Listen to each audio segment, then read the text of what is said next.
ప్రేమ, నమ్మకము గల యేసు నామములో శుభములు పలుకుతూ, నేటి బంగారు ప్రగజానంలో కొన్ని ఆధ్యాత్మిక జీవిత సత్యాలు తెలుపుకుంటూ, మరి క్రీస్తు కొరకు చేయదగిన కర్తవ్యాలు, మరి క్రీస్తు మనల్ని ఎలా ఎందుకు కోరుకున్నాడు అనే 2 అంశాల మీద మరి చర్చించుకుందాం.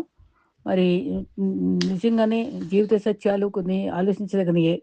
మమకారాలు, పటాపంచలు మరి ఆహ్, చేయడానికి తెరవని నోర్లు వెటకారం చేయడానికి ముందుంటాయి ఈ లోకంలో. మనం గమనించుకోవాలి. మంచి ఆలోచనలు మనసును ప్రశాంతంగా ఉంచుతాయి. మంచి పనులు కూడా మరి జీవితాన్ని అందంగా చేసేస్తాయి కదా! అరిస్తే గెలిచినట్టు కాదు. మౌనంగా ఉంటే ఓడినట్లు కాదు. సమయానికి తగ్గట్టుగానే ఉండాలి. కోపం, తుఫాను 2 కూడా మరి పూర్తిగా అది సమసిపోయాక దాని ప్రభావం మనకి పూర్తిగా అర్థమైపోతుంది. అయితే కొన్ని జీవిత సత్యాల్లో మరి కొన్ని ఆధ్యాత్మికంగా భక్తులు చెప్పినటువంటి విషయాలు కూడా మనం తెలుసుకుంటూ ఉండాలి. మరి ఆహ్, చాలా చాలా ఆలోచించదగిన అనుభవాలు మనకి దేవుడు మనకిస్తూనే ఉంటాడు. మరి అద్భుతమైన శక్తిని మరి మనం కోరుకుని మన ప్రభువైన యేసుక్రీస్తు ప్రేమతో జీవిస్తూ శాశ్వతంగా మెలకువతో ఆచరణాత్మకంగా ఉండటంలో కట్టుబడి ఉండాలి ప్రభు వాగ్దానాలతోటి. దేవుని వాగ్దానాలు బాగా నమ్మిన వ్యక్తే మంచి ప్రార్థనాపరుడు. అన్నిటికంటే ప్రార్థన అనేది దేవుని వాగ్దానాలను ఆయన ఎదుగు తీసుకొని వెళ్ళి మరి నువ్వు చెప్పినట్లే చెయ్యి అని చెప్పడమే. అది మనం అనుకున్నట్లుగా ప్రార్థించలేనప్పుడు మనకు సాధ్యమైనంతగా ప్రార్థన చేయడం కూడా మంచిది.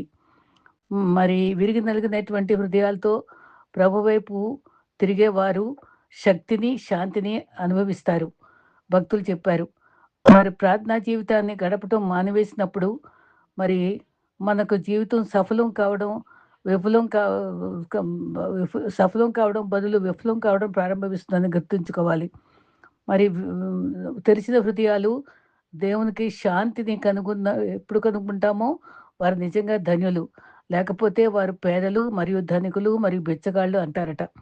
అయితే ప్రభువు ఆహ్, మార్గము నాకు తెలియదు కానీ, ఆయన నడిపించే ప్రభువుని నేను బాగా ఎరుగుదునని మార్టిన్ లూథర్ ఎంతో స్పష్టంగా అన్నారు. కొసరు కొసరి అన్నం వడ్డించే వాళ్ళని, కసిరి కసిరికి మంచి చెప్పే వాళ్ళని జీవితంలో మనం వదులుకోకూడదు. మనం మరి జాగ్రత్తగా కాపాడుకోవాలి. జీవితంలో ఎలాంటి మలుపులొచ్చినా ఎప్పుడైనా ధైర్యం కోల్పోకూడదు. యెహోవా యందు భయభక్తులు బహుధైర్యం పుట్టిస్తది. అది ప్రతి కష్టాన్ని దాటిస్తుంది. భయపడి వెనుకకు వేస్తే బానిసైపోతాం. తెగించి ముందుకొస్తే విజేతలం అవుతాం. కడుపులో ఎళ్ళిన విషము ఆ మనిషిని ఎలాగా నాశనం చేస్తుందో, చెవిలోకి వెళ్ళిన విషయాలు కూడా కొన్ని బంధాలను నాశనం చేస్తాయి. అందుకే చెప్పుడు మాటలు, తప్పుడు మాటలు మనం చెప్పడం ఎంత తప్పో, వినటం కూడా అంతే తప్పని మనం గ్రహించుకోవాలి. కోల్పోయిన వాటి గురించి కాకుండా, కోలుకోవడం గురించి ఆలోచిస్తే మనం కుదుటపడతాం. ప్రశాంతంగా ఉండే మనస్సు, ప్రేమ నిండిన ఇల్లు. ఇవన్నీ కొందామనుకుంటే దొరికేవి కాదు. నీ ప్రవర్తనతోనే సంపాదించుకోవాలి. మరి బంధాలు నిలవాలంటే మనలో క్షమించే గుణం ఉండాలి. బంధుత్వాలు కలవాలంటే ఒకరిపై ఒకరు గౌరవం ఉండాలి. ప్రేమలు కావాలనుకుంటే ఒకరిపై ఒకరు నమ్మకం ఉండాలి. నలుగురిలో కలిసి ఉండాలంటే చిరునవ్వుతో పలకరింపులు ఉండాలి. అది నిర్లక్ష్యం చేస్తే బంధంకే లోటవుద్ది. పరిస్థితులు, పాఠాలు నేర్చుకుంటే పరిచయమైన మనుషులు మాత్రం మర్చిపోలేని గుణపాఠాలు నేర్పుతూనే ఉంటారు. నీడ కోసం వచ్చిన పక్షిని చూసి ప్రేమతో వచ్చిందని మురిసిపోతుందంట కొమ్మ. కానీ అది ఎగిరిపోయాక గాని అర్థం కాదు. అది వచ్చింది కేవలం అవసరం కోసమే అని. అలాగే కొందరు అవసరాలకే వాడుకుంటారు. అవసరమయ్యాక వదిలిపెడతారు. గుర్తుంచుకోవాలి. కోపం వచ్చినప్పుడు గట్టిగా అరవటానికి బలం అవసరం లేదు కానీ, నిగ్రహించుకుని నిశ్శబ్దంగా ఉండటానికి మాత్రం చాలా శక్తి కావాలి. మనిషికి అసూయ ఎక్కువైతే ఆనందం దూరం అవుతుంది. అహంకారం ఎక్కువైతే అందరూ దూరమైపోతారు. గమనించుకోవాలి. సముద్రము సముద్రము, మనసు 2 ఒకటేనట. ఎందుకంటే పైకి గంభీరంగా కనిపించినా లోపల ఎన్నో అలజడులు, ఎన్నో ఆటుపోట్లు అంతే గదా! జీవితం అంటే ఎన్నింటినో కోల్పోవాలి. ఎన్నింటినో ఓర్చుకోవాలి. ఎన్నింటినో తట్టుకుని నిలబడాలి. అవసరమైనప్పుడు నీ జీవితం కోసం ఎన్నింటినైనా తలపడతాము. పోరాడవలసినొస్తుంది. అసూయపరులలో మన అభివృద్ధి గురించి చెప్పకూడదు. ఆవేశపరులతో మన ఆలోచనలు కూడా పంచుకోకూడదు. జాగ్రత్త పడాలి. మన వాళ్ళైనా సరే మాట్లాడేటప్పుడు ఆలోచించి మాట్లాడాలి. మనం మన వంటల్లో తప్పు లేకపోయినా అవతల వాళ్ళు అర్థం చేసుకోవడంలో తప్పుంటే మన మాటే మిగిలిపోతుంది కదా!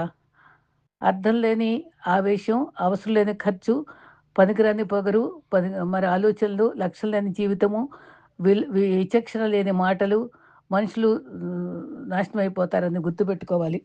అయితే ఈ దినాన మరి బ్రతుకు మన జీవితంలో దేవుని కొరకు చేయగలిగినటువంటి మరి కర్తవ్యాలు మనం గమనించుకుంటే మరి మరి దేవుడు మనల్ని కోరుకోవడంలో ఎంత ప్రత్యేక ఉద్దేశం ఉందో అది కూడా మనం గమనించుకోవాలి.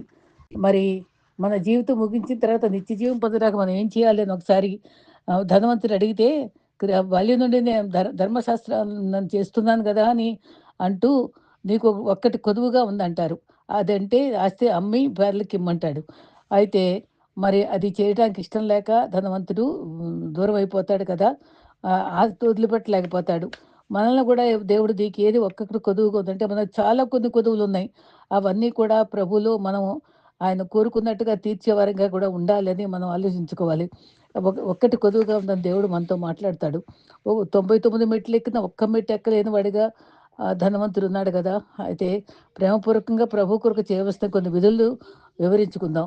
వాక్యం వినువారై మరి గైకొనే వారిగా, పాటించే వారిగా ఉండాలి కదా! దేవుడికి మనం ప్రేమించాలని కోరుకుంటున్నాడు. పూర్ణ హృదయంతో, పూర్ణ ఆత్మతో, పూర్ణ మనస్సుతో ప్రేమించాలని ఆజ్ఞ ఉంది గదా! అబ్రహాము దేవుడు అడిగాడు. నీ ఒక్కగానొక ఇస్సాకు కొడుకుని నువ్వు నాకు బలిమ్మనన్నప్పుడు ఇష్టపూర్వకంగా, మౌనంగా భార్యకి కూడా చెప్పకుండా దేవుడు నిన్ను ప్రేమిస్తున్నాను గుర్తించే రీతిగా తన అర్పించడం జరుగుతుంది. అప్పుడు ఇందు మూలంగా నీవు నాకింత ప్రేమిస్తున్నావని అర్థమయ్యి విశ్వాసులకు తండ్రిగా నిలవబడ్డాడు గదా! ఫిలిప్పి 3:8లో నిశ్చయంగా క్రీస్తు గురించిన మరి అతి జ్ఞానమును గురించి అతి శ్రేష్టమైన సమస్తము వ్యర్థంగా ఎంచుకున్నానని కూడా మరి పౌలు భక్తుడు అనటం జరుగుతుంది. దేవుడు ఆశించిన స్థాయికి మనం ప్రేమిస్తున్నామా? పేతురుని ఒకసారి అడిగాడు నన్ను ప్రేమిస్తున్నావా అని. 3 సార్లు అడిగాడు. మంచి జవాబే ఇచ్చాడు. నీవే నిత్య జీవ పోటులు గలవ దేవుడు ఎక్కడి నుంచి నీ దగ్గర నుంచి ఎక్కడికి పోతావు అని అంటే చక్కగా జవాబు ఇస్తాడు. పామరుడైనా సరే పేతురు జవాబు చాలా ఆహ్, శక్తివంతమైంది. అయితే మనల్ని కూడా అదే మాట అడుగుతున్నాడు. నువ్వు నన్ను నిజంగా ప్రేమిస్తున్నావని. మనం ఏం జవాబు ఇవ్వగలము? రెండోదిగా ముందు దేవుణ్ణి ప్రేమించాలి. తర్వాత నిండు మనసుతో వెంబడించాలి. రెండోదిగా పరిస్థితులు ఎట్లున్నా నాగటిపై చేయి పెట్టి వెనక్కి తిరగకూడదు. No turning back. ఇటీవల 'నో టర్నింగ్ బ్యాక్' అనే పాట 'I have decided to follow Jesus' నిజంగా ఆ కుటుంబం అంతా చనిపోయినా సరే ప్రభు కొరకు నేను వెనుకంజ వేయనని పాడుకుంటూ ఆ పాట మరి ప్రపంచమంతా అది చాలా గుర్తింపు తగిన పాటగా మిగిలింది. ఆ సాక్ష్యం మిగిలింది. 'No turning back. I have decided to follow Jesus.' మరి 'though all may leave me still I will follow.' అది ఎంతో చక్కటి అనుభవం అండి. మరి మరి కాలేబు జీవితం తలంచుకుంటే యెహోషువ 14 అధ్యాయం 6 వచనంలో కాలేబు నిండు మనసుతో వెంబడించాడు. పరిపూర్ణ ప్రేమ కలిగి ఆయన సన్నిధిలో నింపుకున్నప్పుడు మనం నిండు మనసుతో వెంబడించటానికి మన జీవిత గమ్యం మరి తెలుసుకోగలం. కాలేబు అలా చెప్పటం మాత్రమే కాదు, దేవుడు కూడా మంచి సాక్ష్యం చెప్పాడు. సంఖ్యాకాండం 14:24లో నా సేవకుడైన మరి కాలేబును నా పూర్ణ మనసుతో వెంబడించాడని కూడా సాక్ష్యం ఇచ్చాడు. మరి కాదేష్ బర్నియా నుండి వేగులు చూడటానికి పంపినప్పుడు మరి వేగులకు చూ ఏది చూసాడో అది ఉన్నదున్నట్టుగా నిండు మనసుతో చెప్పి వెంబడించడం జరుగుతుంది. చాలా చక్కని సాక్ష్యం కాలేబు మిగిల్చాడు. నా మనసు నిండా దేవుడే ఉన్నాడు. లోకం నన్ను భయపెట్టలేదు అని కాలేబు అనగలిగాడు. కాలేబును విశ్వాసాన్ని అనుసరించగలుగుతున్నామా? మూడోదిగా ద్వితీయోపదేశకాండం 11:13లో నేను మీకిచ్చిన ఆజ్ఞను ప్రేమించి సేవించాలి. సర్వింగ్. ఆయన ప్రేమించడం మాత్రమే కాదు సేవించాలి. ఆజ్ఞను పాటించటం, సేవించటం. అది యెహోషువ చక్కగా చెప్పాడు. 24 అధ్యాయం 15 వచనంలో మీరెవరన్నా సేవించగలిగితే సేవించండి. ఎవరినన్నా మీరు సేవించుకోండి గానీ, నేను నా ఇంటి వారును యెహోవానే సేవిస్తాం. నా మట్టుకు నేనైతే అన్నాడు చక్కగా. అక్కడక్కడ దావీదు కూడా మరి కీర్తనలో మాట అంటాడు. నేనైతే ఆయన మందిరంలో ఒలివ మొక్కలాగా ఉన్నానని చెప్తాడక్కడ. ఒంటరి పిచ్చుకగా ఉన్నాను అంటాడు.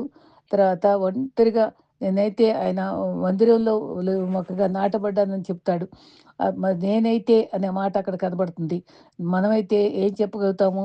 మరి ఎవరు కూడా ఇద్దరు యజమానులకు దాసులుగా ఉండలేరు. నాలుగోదిగా దేవుని యొద్దకు మరలుకొని రావాలి. ఆ మాట వినండి. మరలుకుంటాం. ఆయన ప్రణమిల్లాలి. దేవుని సేవించుటకు మనసు నిలుపుకున్నాడు దావీదు. మరి దేవుడు దాసత్వం నుంచి విడిపించిన తర్వాత మరలా చిక్కుకోరాదని చెప్పి చెప్పడం జరుగుతుంది. మోషే తర్వాత యెహోషువ సేవ కొనసాగించాడు కదా! చక్కని నిర్ణయం చెప్పి దేవుని గౌరవించాడు కదా! నిర్ణయం చేసుకున్నాడు. ఆయన వైపు మరలుకొని మనం ఆహ్, దాన్ని వెంబడించటం, సేవించటం ఇవన్నీ కూడా మనం పాటించడం అవ్వాలి. అప్పుడు ప్రజలు యెహోవాను తప్ప వేరుగా సేవిస్తే శాపగ్రస్తులు అవుతామని కూడా వాళ్ళు ఒప్పుకున్నారు యెహోషువ మాట విని. నాలుగోదిగా దావీదు ప్రతి విషయంలో దేవుని సంప్రదించుకునేవాడు.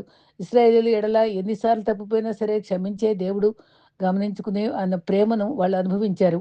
119:59లో నీ మార్గంలో నేను పరిశీలన చేసుకొంటిని. నీ శాసనముల తట్టు నేను మరలుకొంటిని. ఎంత ఎగ్జాక్ట్‌గా ఉందండి ఆ మాట.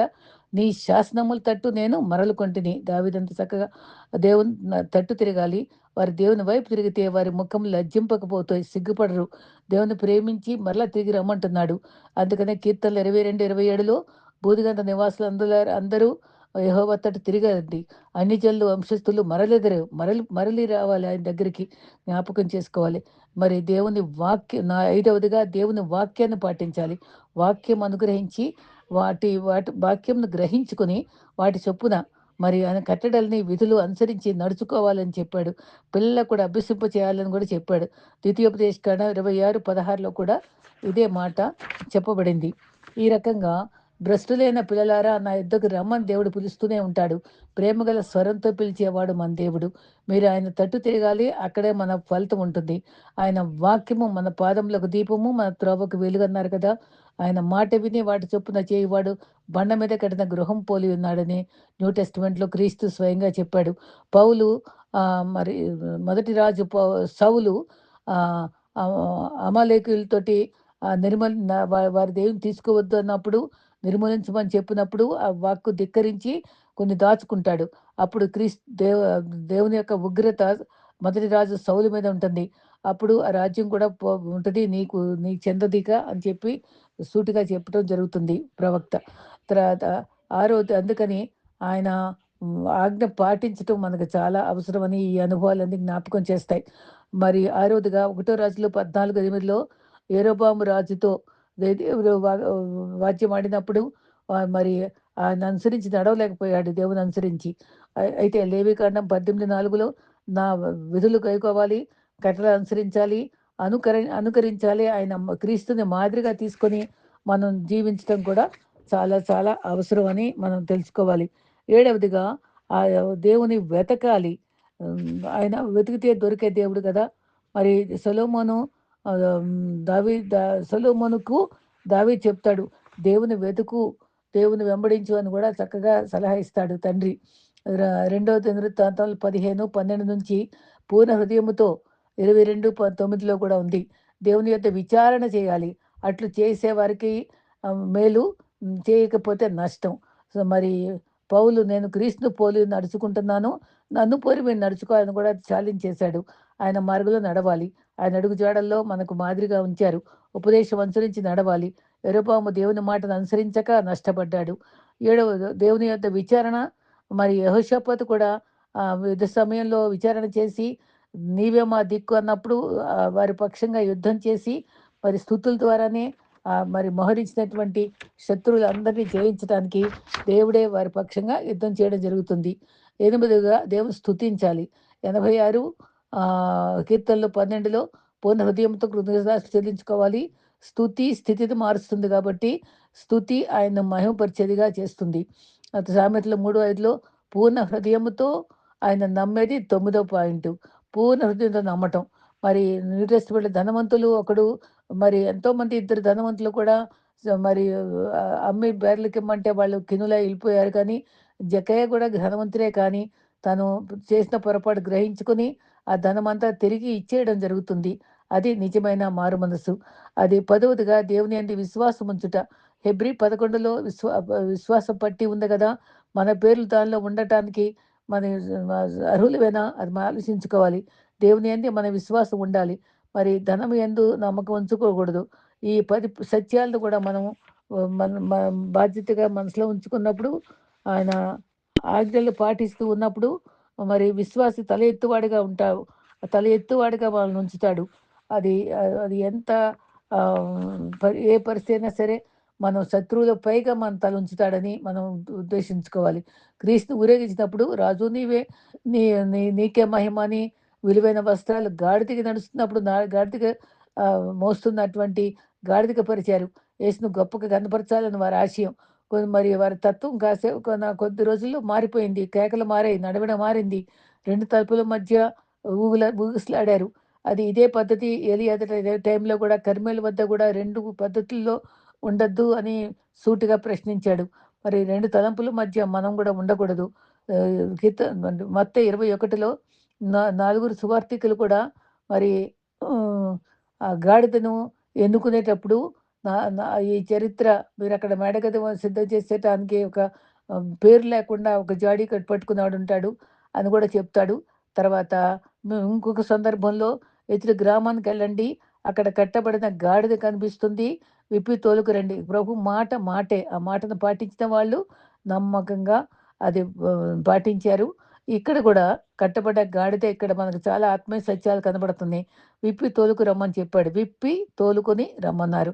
మన కట్లు ఎలా విప్పాలో మనకు కూడా ఎన్నో కట్లు మనకుంటాయి.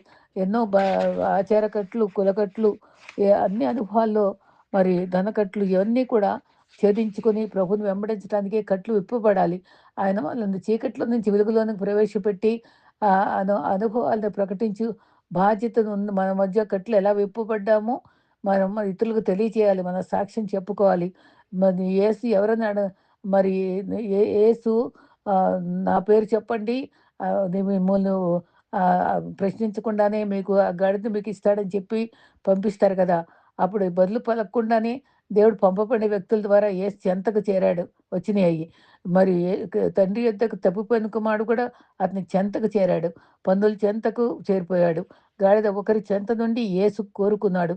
యేసుచే పిలువబడిన గాడిద వెంటనే తక్షణమే విప్పబడింది. 2 దారులు కలిసిన చోట ఆ గాడిద ఉంది. యేసు ఆజ్ఞాపించాడనగా వెంటనే పోనిచ్చారు. యేసు ఏం చెప్పాడో అదే చెప్పారు. అది ఎగ్జాక్ట్‌గా దేవుడు చెప్పింది మనం చేయాలి. మరి అక్కడ చాలా స్పష్టంగా అక్కడుంది. దేవుడు క్రీస్తు ఏం చెప్పాడో వాళ్ళు అదే చెప్పి దాన్ని విడిపించుకొని వచ్చారు. యజమాని మారిపోయారు. అప్పుడు వాళ్ళకి గాడిదకి యజమాని వేరే ఉన్నాడు. ఇప్పుడు యజమాని క్రీస్తు మారిపోయాడు. మనల్ని కోరుకుంటున్నాడు. మనల్ని చెంతకు చేరవలసి ఉన్నాం. అది చాలా చక్కని సత్యాలు ఈ గాడిద ద్వారా మనం నేర్చుకుంటాం. ఇక్కడ మరి సన్మానక రహితగా గాడిద మారిపోయింది. దానికి చక్కటి వస్త్రాలు, కొత్త వస్త్రాలు పరిచి గౌరవించబడింది. యేసును మోసిన గాడిదగా మారిపోయింది. గాడిద యేసును మోస్తుందన్న సన్మానం లభించింది కదా! గాడిద గురించి మోషే వివరించాడు ఒకసారి. అది అపవిత్రమైన జంతువు. దాని గురించి వివరంగా తెలుసుకుంటే, అటువంటి అపవిత్రమైన జంతువునే క్రీస్తు తన వాహనంగా కోరుకున్నాడు. మనం కూడా ఎన్నిక లేని వారిని మనల్ని కూడా కోరుకొని గౌరవించాడు. లేవికాండము 11:3లో నెమరు వేయాలి. అపవిత్రమైన జంతువులు లక్షణాలు ఏంటంటే నెమరు వేయాలి, గిట్టలు చీలి ఉండాలి. అవి పవిత్రమైన జంతువులు. ఇది ఈ గాడిదకి అట్లా ఉండదు. నెమరు వేయదు, గిట్టలు చీలి ఉండవు. అందుకనే అది తొట్టుపడుతుంది బరువు మోయలేక. మరి ఈ రకంగా ఇవి మనము మన మాటలు కూడా ఇతరులకు మేలు కలగాలంటే తక్కువగా మాట్లాడాలి. ఎక్కువ విలువ కలిగి ఉండాలి. నీ మాటలు కొంచెమే ఉండాలి. ఉప్పు వేసినట్టుగా కృపాసహితంగా ఉండాలి. యాకోబు పత్రికలో నోరు గురించి రాశాడు. నాలుక ప్రమాదకరమైంది. మరి నాలుకను సాధి చేయలేము. నాలుక అగ్ని వంటిదన్నాడు. ప్రభువుకు పేరట వచ్చేవాడు స్తుతింపబడును. అక్కడ స్తుతించటం దగ్గర ఇక్కడ మనకి నాలుకతో స్తుతించటం మరి వెంటనే మనం తత్వాలు మారిపోవటం ఇక్కడ గమనించాం కాబట్టి అది జాగ్రత్త పడాలని చెప్పబడింది. లూకా 23:18లో వారందరూ బరంబా విడుదల చేయమని కేకలేశారు. సిలువ వేయమని వారికి కేకలే గెలిచిపోయాయి కదా! మరి ఇటు గిట్టలు చీలి ఉంటే జారి పడదు కాబట్టి విరగ్గొట్టబడిన మెడ ఎత్తబడాలి. విరగ్గొట్టబడితే మరి ఈ గాడిద మెడ విరగ్గొట్టబడడం గురించి నిర్గమాకాండం 13:13లో ఉంది. విరగ్గొట్టబడి చావవలసిన మనల్ని మనం కూడా అట్లా చావవలసినటువంటి గాడిద వంటి స్వభావం గల వారమే కాబట్టి, మనలో ఆ లక్షణాలు ఉన్నాయి కాబట్టి, మన తల ఎత్తువాడుగా మనకున్నాడు. ప్రభు మనల్ని గౌరవించి మనల్ని నిలబెట్టుకునేవాడుగా ఉన్నాడు. 27:6లో చాలా చక్కగా ఉన్నాయి. శత్రువులు చుట్టుముట్టారు. మరి శత్రువుల కంటే మా తల ఎత్తువాడవు నీవే అన్నారు. ఈ ప్రజలు లోపల నొల్లని ప్రజలు, వంచని ప్రజలు అన్నాడు అక్కడ. అట్టి ప్రజలకే క్రీస్తు నిరంతరము చేతులు చాచి మరి క్రీస్తు రూపంగా మరి మానవ రూపంగా వచ్చి శిలువ మరణం పొంది మనల్ని రక్షించి నిత్యత్వాన్ని ఇవ్వడానికి మనకి ఇంత ప్రత్యేకత మనకు వహించినటువంటి అనుభవాలను మనం గుర్తుపెట్టుకోవాలి. ఆయన ఆలోచనలు మనం కలిగి ఉండాలి. తర్వాత ఎప్పుడు ఈ వాక్యాన్ని మనం విశ్వాసగా గుర్తుపెట్టుకోవాలి. నీ గురించిన ఉద్దేశం ఎరుగుదును, మంచి అది దానికి నీకు ఉపయోగకరమైన ఆలోచనలే నాకున్నాయని 29:11లో ఉంటే మంచి వాక్యము ఆలోచించుకోవాలి. గాడిద స్థితిని ఎరిగిన వాడు దేవుడు. దేవుని ప్రేమ గాడిద పొందింది. క్రీస్తే గాడిదను కోరాడు. వెతకని వారికి ప్రత్యక్షమయ్యాడు క్రీస్తు. గాడిదకి ఆహ్వానం అనుగ్రహించబడింది. యథార్థవంతులను బలపరచుటకు యెహోవా కళ్ళు ఎప్పుడు సంచారం చేస్తూనే ఉంటాయి. గాడిదకు తిరస్కార స్వభావం కలదే గాని కట్లు విప్పినప్పుడు వ్యతిరేకించలేదు, అది లోబడింది. శిష్యులు గాడిదను వెంటబెట్టుకుని క్రీస్తు దగ్గరకు తీసుకొచ్చారు. అది తీసుకొచ్చినప్పుడు మరి స్థానం మారింది, స్థితి మారింది, యజమానుడు మారాడు, సన్మానించబడింది, వస్త్రములతో అలంకరించబడింది, ఘనపరచబడింది. గాడిదను వాడుకున్నాడు. నన్ను కూడా దేవుడు వాడుకోవడానికి ఇష్టపడుతున్నాడు. గాడిద దవడ కూడా ఉపయోగపడి గతంలో సంసోనుకి 1000 మందిని చంపటానికి, ఫిలిస్తీన్లు చంపటానికి ఉపయోగపడింది ఒక భాగం. దేవునికి లోపడితే గాడిదకు నోరిచ్చినప్పుడు బిలాము ప్రవక్తతో మాట్లాడింది. మానసంతో మాట్లాడిన గాడిద 3 సార్లు కొట్టావని కూడా లెక్క కూడా చెప్పింది. ప్రవక్త బుద్ధిహీనత అడ్డగించింది. అందుకని మరి మొత్తం యానిమల్స్ అన్నిట్లో కూడా మాట్లాడిన అనుభవం గాడిదకే బిలాం దగ్గర. అది మనం ఆశ్చర్యపడే పరిస్థితి. దేవుడు ఏదన్నా చేయగలడని మాత్రం అది మనం గుర్తుపెట్టుకోవాలి. మరి ఈ మన తల ఎత్తువాడవు నీవే అనే సందర్భంలో మనం ఇంకా కొన్ని 2, 3 తలంపులు గతంలో చేసుకున్న తలంపులే మళ్ళీ జ్ఞాపకం చేసుకుందాం. మన జీవితంలో ఏదో పరిస్థితులు తలదించుకునే పరిస్థితులు ఎప్పుడూ తప్పవు. కానీ మనల్ని ఎప్పుడు కూడా ఆయన్ని వెంబడిస్తే సిగ్గుపడే పరిస్థితి రానివ్వడు. తల ఎత్తుకునేవాడిగానే ఉంచుతాడు.